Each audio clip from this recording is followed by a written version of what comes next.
여야 의원들이 나누는 허심탄회한 토크, 여의도 펀치 시간입니다. 묵직한 대담이 기대되는 오늘의 여의도 펀치, 더불어민주당 노웅래 의원, 미래통합당 김기현 의원 두 분 모셨습니다. 안녕하세요. 예, 안녕하세요. 반갑습니다. 오늘의 첫 번째 펀치 주제부터 보고 오겠습니다.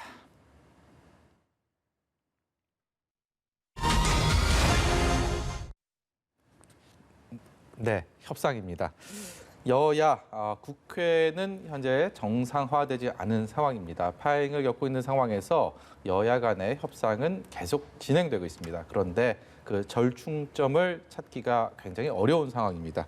협상의 한 축인 통합당의 주호영 원내대표가 9일 동안 이른바 잠적, 칩거를 한 상황에서 어제 김태년 민주당 원내대표랑 만났습니다. 만나서 뭔가 좀 성과물을 들고 두 분이 오셨으면 좋았을 텐데 결과적으로는 입장차만 확인한 상황입니다. 일단은 노웅래 의원께서는 수 여야 원내대표의 협상이 현재로서 이제 출구 전략 마련하지 못하고 있는 이런 상황입니다. 결국은 어떤 결과로 귀결될 거로 보십니까? 그렇게 조건 없이 이제 복귀를 해야 된다고 보는 거고요. 예. 지금은 결단만 남았다고 봅니다. 네. 그래서 지금 뭐 우리 민주통합당의 네. 김정인 대표도 이제 강력하게 요청을 했고, 네. 그리고 우리 김태년 우리 대표도 어제 강원도 고성까지 가서 5시간 같이 만난 거로 알고 있습니다. 예. 충분히 얘기는 했다고 생각하고요. 네. 지금 이렇게 지금 그냥 있어야 될 상황은 아니라고 봅니다. 그래서 코로나가 지금 재확산되고 있잖아요. 그리고 예. 지금 국민들이 너무 어렵고 힘들어서 목에 불만이 목에까지 찼고 네. 3차 추경 시급히 처리해달라고 이런 상황인데 지금 뭐 일일부 지금 기다리고 이렇게 저 눈치 보고 이럴 상황은 아니라고 보고요. 야당도 현실을 인정해야 된다고 봅니다. 그래서 21대 국회에서 여당이 단독으로 과반수를 넘어서 180석 의석을 차면 의미가 뭘까? 이제는 인정할 거 인정하고 그리고 현실적인 해결책을 이제는 마련하는 게 맞겠다. 그래서 저는 신속히 조건 없이 예. 복귀해서 싸울 때 싸우더라도 국회에서 그렇게 한번 해봤으면 좋겠습니다. 이제 과학기술의 시대입니다. 근거를 갖고 데이터를 갖고 비판하고 견제하고 할 말을 해야 된다 이렇게 생각합니다. 네, 주호영 원내대표가 조금 전에 그 본인의 SNS에다가 넘어진 땅을 딛고 다시 일어나겠습니다라는 제목으로 굉장히 장문의 글을 올렸는데 일단 내일 복귀는 하되 원내대표직은 의원총회에서 의원들의 뜻을 물어서 계속 유지할지 아니면 물러날지를 결정하겠다라고 하면서 사실 이 내용을 제가 좀 보고 있는데 여당과의 협상 테이블에 앉겠다라는 의미로 보기는 좀 어려운 것 같습니다. 특히 지금 김기현 의원 같은 경우는 통합당 내에서 법사위원장 후보로 거론됐었기 때문에 지금의 이 상황에 대해서 받아들이시는 게 좀 남다를 것 같습니다. 어떻게 보고 계십니까? 뭐 제가 법사위원장 후보로 거론된 거하고는 사실 전혀 관계가 없는 일이고요. 제가 법사위원장을 해도 되고 안 해도 되고 뭐 네. 그건 사실 중요한 건 아니죠. 여야 사이에서 국회의 그 룰 서로 지켜야 될 경계의 규칙이 깨어졌다. 그게 사실은 큰 문제죠. 좀 전에 우리 존경하는 노웅래 의원님 말씀이 있었던 것처럼 현실 인정해야 된다는 말씀하셨는데 제가 오히려 말씀을 드리고 싶은 것이 현실 인정해야 되는데 여당이 그 말씀을 드리고 예. 싶습니다. 18대 국회가 지금 21대 국회하고 구성이 비슷했는데 그 당시에 한나라당이 172석이었습니다. 그리고 그 당시 지금 민주당 전신이죠. 통합민주당이 83석, 172대 83이었는데 그때 법사위원장을 민주당에서 차지해 갔습니다. 그런데 21대는 177대 103 이렇게 되니까 오히려 의석 차이는 18대가 더 컸죠. 그 당시에 더 차이가 큰 상태에서 단독 과반이 훨씬 넘었을 때도 야당이 법사위원장을 맡아서 했는데 그 현실을 무시해버리고 예. 일방적으로 법사위원장을 가져가 버리는 이게 경기의 룰이 깨진 것이다. 그게 문제인 거죠. 어저께 이제 그 김태년 원내대표가 찾아가셨다는데 그거는 뭐 여당 원내대표는 당연히 했어야 될 일이라고 저는 생각합니다. 그런데 갈 때 뭘 협상의 보따리를 들고 가야 되는데 이건 그냥 보여주기 하기 위해 간 거 아니냐, 명분 쌓기 위해서 간 것이 아니냐 하는 생각이 드는 게 추경 조속한 협조 요청했다. 추경 예. 빨리 해야죠.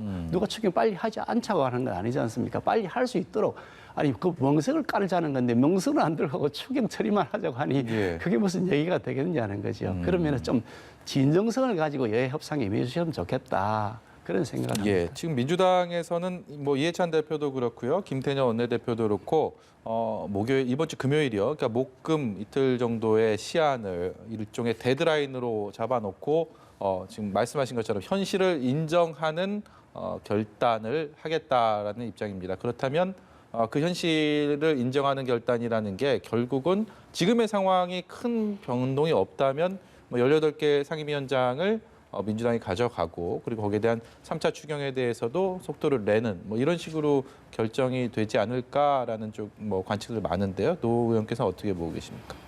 그러게 과거에는 이제 야당이 이 원구성하는 걸 갖고 신랑이 이게 협상을 할 때 이게 엄청난 최고의 무기였죠. 예. 근데 이제 그것이 가져온 이제 병폐 부작용이라고 한다면 결국에는 20대 국회에서 15,000건이라는 법안이 폐기 법안이 된 거 아닙니까? 네. 그래서 이제는 과거같이 원구성, 그러니까 구체적인 어떤 사안에 대해서 여야가 의견이 대립할 때는 충분한 토론을 해갖고 어떤 합의점을 찾는 게 중요하지.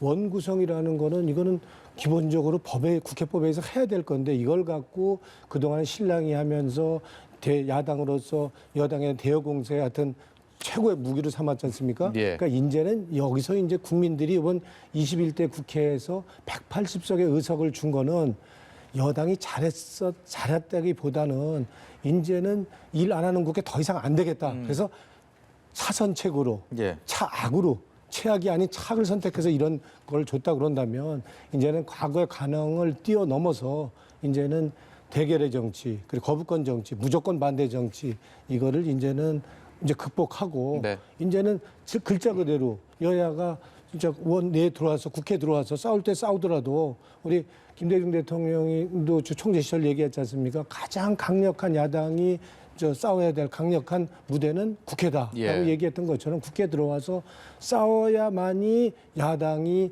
뭘 알릴 걸 알릴 거고 또 여론도 조성되는 거 아니겠습니까? 그런 면에 있어서 이제 미래통합당이 그렇다고 우리가 180석 의석 받았으니까 이게 국민의 뜻이 힘으로 밀어붙이라 하는 뜻으로는 절대로 받아들이지 않습니다. 협력을 이끌어내서 하라는 뜻으로 저는 받아들이고 있고요. 그런 면에서 옛날에 과거와 같은 적폐나 문제가 있다고 그런다면 이걸 좀 뛰어넘어서 국회도 한번 일하는 국회로 가자. 그래서 일하는 국회로 가서 거기서 우리가 치열하게 구체적인 사안을 갖고 데이터를 갖고 합리적으로 한번 토론하고 합리적인 그 접점을 찾아보자 예. 하는 것이죠. 예, 농래 의원께서 몹시 점잖게 이렇게 말씀을 하셨지만 이제 민주당의 뜻은 좀 확고한 것 같습니다. 여러분들께도 이렇게 말씀을 들어도 공이 이제 통합당으로 넘어온 상황이 아닌가 싶은데 통합당에서는 어떤 식으로도 이제 뭐 어떤 행동을 하겠다라는 것들이 좀 이제 정해져야 되는 시점이 아닌가 싶습니다. 어떤 카드를 좀 꺼낼지도 물론 그 선택지가 넓어 보이지는 않은데 어떤 준비, 어떤 대응을 하실 계획이신지요? 글쎄 주 대표하고 가끔 만나기도 하고 통화도 하긴 했습니다만 그 후에 어떤 진행이 있었는지 자세히 제가 알 수가 없긴 한데 근무적으로 보면 이렇습니다. 우리가 대화와 타협을 통해서 상생의 정치를 하자. 이거는 정치뿐 아니라 모든 분야에서 다 통용되는 우리 민주주의 원리인데요. 네. 경제 문제 아주 쉽게 생각하면 재벌하고 중소기업이 서로 상생 협치를 하자. 그러면 재벌이 내놓는 거 아닙니까? 네. 중소기업이 돈을 내놓지는 않잖아요. 그런데 대기업이 그 재벌이 거꾸로 중소기업 몫으로 가지고 있었던 겁니다. 원래 법사위원장은 그 야당 몫으로 가지고 있었던 겁니다. 그걸 빼앗아 갔습니다. 그냥 그대로 하자는 것도 아니고 빼앗아 간 다음에 협치하자. 무조건 인정해라 그러면 그건 룰을 깬 거니까. 네. 그래서 문제라는 것인데요. 저희들 원칙은 이렇습니다. 단순하게 어느 위원장을 무슨 알짜배기 위원장 그러는데 그건 알짜배기 위원장이라는 표현 자체가 저는 틀렸다고 생각하고요. 국회의원이면 위원장이든 위원이든 다 국회의원으로서 역할을 하는 것인데 다만 경기가 있다면 그 룰을 지켜야 한다. 축구 경기를 한다 그러면 축구 경기의 룰을 지켜서 이렇게 되면 파울이고 이렇게 되면 반칙이고 이렇게 되면 아웃이고 이런 것들 정해진 룰에 따라서 하자는데 그 룰을 깨버리고 내가 알아서 할 테니까 들어오시오. 이렇게 돼 있지 않습니까? 그게 답답하다는 말씀인 것이고 정의 여당이 다 가겠다 그러면 법적으로는 방법이 없지 않습니까? 네. 177석을 갖고 계시니 그래서 뭐 재벌이 다 하겠다 그러면 중소기업은 관계 끊어버리겠다 뭐 납품 끊으라면 끊는 수밖에 없지 않습니까? 예. 그러니 답답하긴 하지만 그래도 우리는 지켜야 될 원칙을 지켜야 된다. 국민을 바라보고 우리는 국회의원으로서 역할을 똑똑히 하면서 갈 것이다. 그래서 우리 국민들이 과연 누가 제대로 일하는 국회의원 역할을 하는지를 보여드리겠다. 그런 각오를 가지고 있죠. 그 민주당의 입장에서는 뭐 거대 여당이 독주한다 뭐 이런 프레임이 굉장히 부담스러울 것이고 통합당 입장에서는 발목 잡기를 한다라는 그런 프레임, 정치적 프레임이 쓰여졌을 때 굉장히 부담이 되지 않을까 싶은데 어쨌든 국민을 위해서 여야가 참 머리를 맞대고 뭐 지금 어려운 상황에서도 저희 주제만큼 협상을 통해서 뭔가 좀 합리적인 좀 수긍할 수 있는 그런 대안들을 마련하기를 바라는 말씀을 드리면서 다음 주제를 보고 오겠습니다.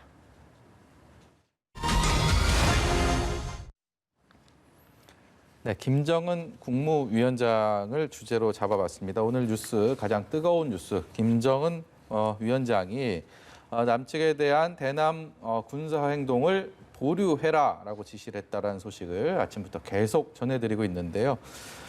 남북 간에 아주 그냥 팽팽했던 그런 긴장감이 일단은 숨고르기에 들어갔다라는 평가가 많습니다. 남북 간의 군사 안보적인 대치 부분도 있고 이것이 또 대북 정책에 대해서 옳았느냐, 그릇됐느냐라는 또 어떤 이념 간의 또 그런 평가들도 엇갈리고 있습니다. 지금 북한의 최근에 한 열흘 정도의 이런 행보들 노웅래 의원께서는 어떻게 평가하고 계십니까? 그러게 뭐 우리가 쭉 봐왔던 것처럼 지금 남북 관계가 이 4.27 판문점 선언이나 예. 또 우리가 저 9.19 평양 선언을 넘어서 네. 우리가 과거 2000년대에 있었던 6.15 선언 그 이전으로 가는 게 아니냐는 정말 심각한 상황까지 좀 우려를 한 게 사실이죠. 네. 네. 오늘 조선 중앙통신 발표에 따르면 김정은이 전격적으로 대남 군사행동을 보류해라. 네. 그리고 대남 확성기를 철거해라라고 네. 했던 거는 그나마 다행이라고 봅니다. 그래서 지금 북한이 이렇게 행동을 한 거는 결국에는 군사행동 보류지 그냥 글자 그대로 말 그대로 보류 네. 아닙니까? 네. 그래서 북측이 그동안 했던 거로 봐서는 언제 또 돌발적으로 돌변할지 아무도 알 수가 없는 거기 때문에 이에 대비를 해야 된다고 보는 거고요. 그런 면에 있어서 우리가 철저한 안보를 바탕으로 해서 대비하는 게 중요하겠다 이렇게 생각합니다. 일단 신뢰관계가 뭐 불과 2년 전과 비교했을 때 완전히 지금 현재로서는 깨졌다고 보는 그런 평가들, 분석들이 많습니다. 이런 남북 간의 신뢰관계가 담보되지 않은 상황에서 키를 북한 김정은 위원장이 쥐고 있다면 우리로서는 이 관계를 어떻게 좀 설정하고 그 신뢰를 다시 회복하느냐 여러 가지 고민이 될 수밖에 없을 것 같습니다. 대북 정책에 대해서도 좀 전환을 할 수 있는 그런 계기가 돼야 되지 않겠느냐라는 목소리도 많은데요. 그러게 남북 관계라는 게 결국에는 추나추동이 있다 그러는 거 아닙니까? 네. 봄이 길 수도 있고 어떻게 하다 보면 또 겨울이 길어 보이는 수도 이렇게 예. 보이기 때문에 참 일희일비 할 수 없는 그래서 긴 호흡을 갖고 우리가 봐야 되는 그런 인내심을 갖고 봐야 되는 부분이 있는 거고요. 지금 특히 이게 심각한 지금 상황이라면 특히 긴 호흡을 갖고 인내를 하는 자세로 보는 게 중요하겠다 이렇게 봅니다. 그래서 지금 우리가 남북 관계는 비유해서 만원경처럼 멀리 보기도 하지만 동시에 또 현미경처럼 자세히 보는 네. 이게 균형적인 자세로 그래서 인내심을 갖고 이리실비하지 말고 보는 게 중요하다라고 하는 이유도 그럴 거고요.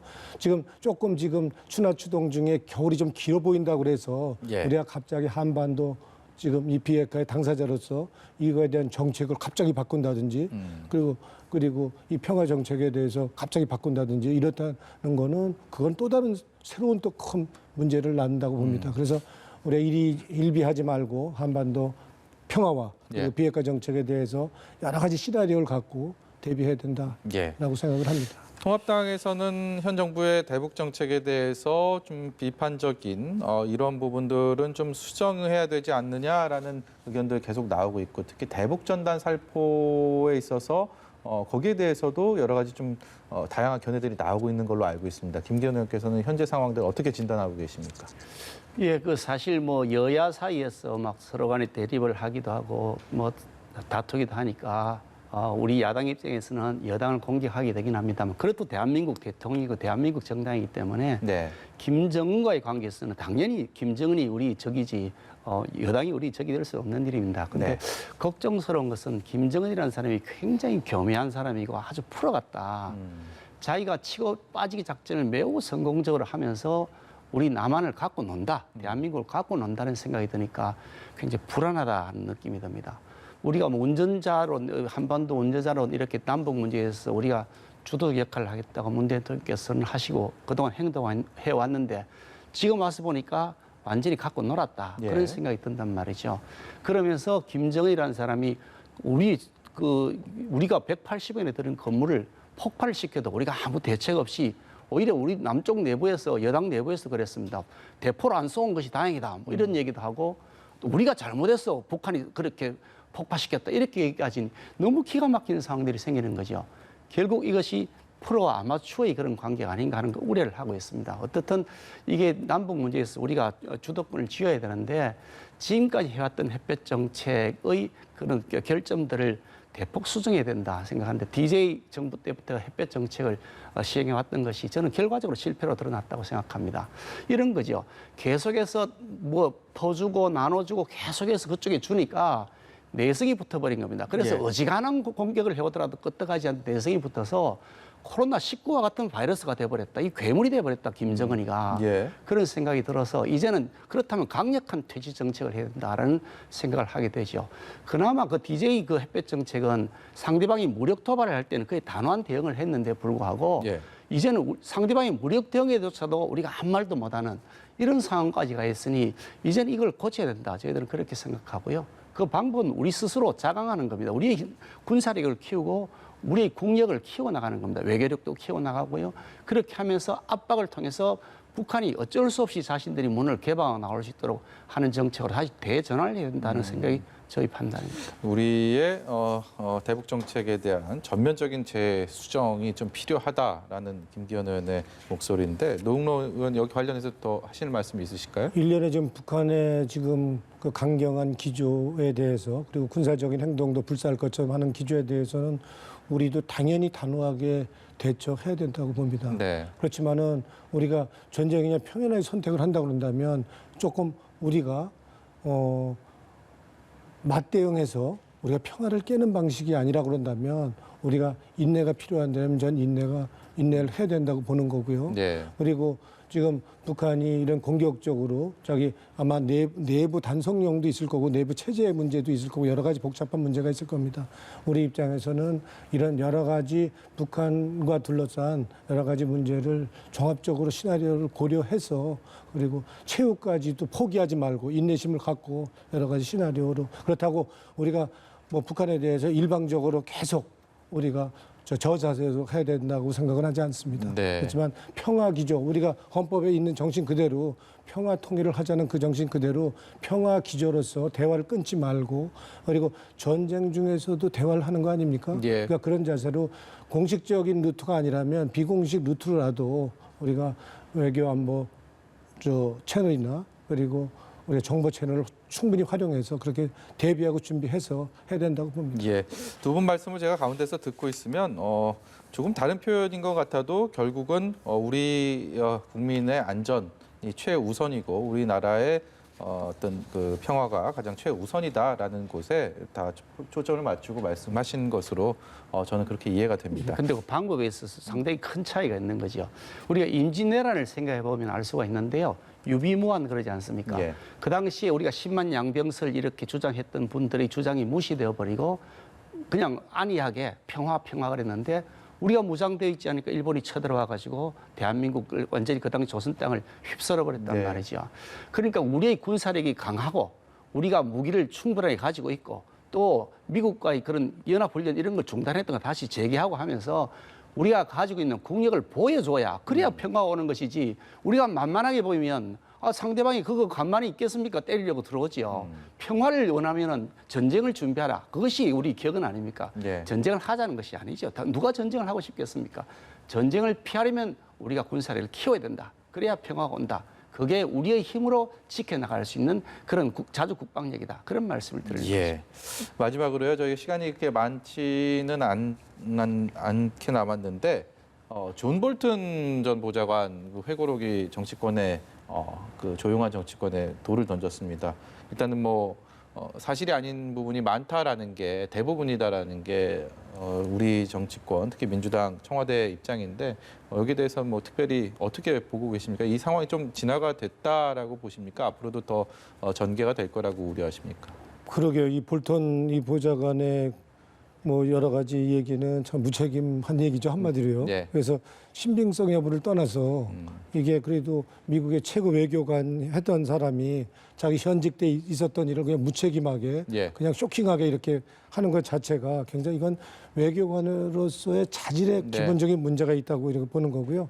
더군다나 남북 관계나 북미 관계가 이렇게 지금 아주 어려운 상황에서 이렇게 그냥 무책임한 발언을 한다는 것 자체가 얼마큼 이렇게 하면은 분란을 더 자초하는지를 알면서 했다고 그러는데 이해하기 어려운 짓이다. 굳이 얘기한다면 이 사람이 지금 책을 냈으니까 예. 좀 책 장사를 하려고 그러는 게 아니냐 이렇게밖에 안 보이는 거고요. 예. 그래서 이분은 그동안도 아마 대북 정부에서 폼페이오 이제 국무장관한테 눌려서 지금 대북 정부에서도 많이 소외가 됐고 예. 많이 그 검증이 그런 면에서 검증이 된 사람인데 지금 쫓겨나갖고 지금 와서 이렇게 무책임하게 얘기를 해갖고 대북 관계나 남북 관계나 북미 관계를 이렇게 더욱더 어렵게 하는 이걸 자초하게 하는 이런 거는 참 이해하기 어렵고 예. 신뢰할 수 없다고 봅니다. 예. 마지막으로 통합당은 국정조사까지도 생각을 하고 계십니까? 어떻습니까? 예, 저는 국정조사를 해야 된다고 벌써 며칠 전부터 말씀을 드렸고요. 존 볼턴이라는 사람이 그 예일대학교 법학 박사입니다. 세계 최고의 뭐 대학이라고 큰 소리 치는 대학인데 거기 나온 변호사입니다. 그리고 미국 국무부 차관을 거쳐서 안보보장을 했던 그야말로 최고 엘리트 코스를 거쳤던 사람인데 자기가 거짓말하면 어떤 처벌을 받을지 모르고 할 사람이 아닌 거죠. 예. 그러니까 그 사람이 말한 것이 굉장히 진실성이 있다라고 우리가 인식할 수밖에 없는 것인데 청와대가 이 점에 대해서 사실 밝혀달라고 했더니 그냥 거짓말이다, 억측이다 이런 식으로 일괄적으로 뭉뚱그려버린단 말이죠. 그러니까 더욱 의심되는 거죠. 아, 뭔가 캥기는 것이 있구나. 그런 생각을 하게 되는데 이 사람이 그 폭로했던 사실들을 보면 그동안 이 현 정권이 그 취해왔던 북미 관계 그리고 뭐 남북 관계 그리고 한미 관계에서 굉장히 위장적 요소가 많았다. 국민을 속인 것이 많았다는 의심을 하게 되죠. 그래서 이 부분에 대해서 국정조사가 꼭 필요하다. 그리고 저도 사실 똑같은 그 여당의 입장에 생각하더라도 이런 생각을 해야 된다고 생각하는데 아니 떳떳하고 당당하다면 오히려 국정조사를 통해서 밝히면 국민들이 더 납득하실 거 아니겠습니까? 그러니까 사실 밝히기 위해서 누가 좋고 나쁘고 그러고 이런 문제가 아니라 사실 밝히기 위해서 국정조사를 떳떳하게 받아들이시길 저는 요구하는 바입니다. 네, 4선 중진 의원들의 여의도 펀치 어떻게 보셨습니까? 묵직한 얘기들 그리고 저희는 이분들 다시 모셔서 말씀 좀 들을 수 있는 기회가 있었으면 좋겠습니다. 오늘 말씀 여기까지 듣도록 하겠습니다. 지금까지 민주당 노웅래 의원, 통합당의 김기현 의원이었습니다. 고맙습니다.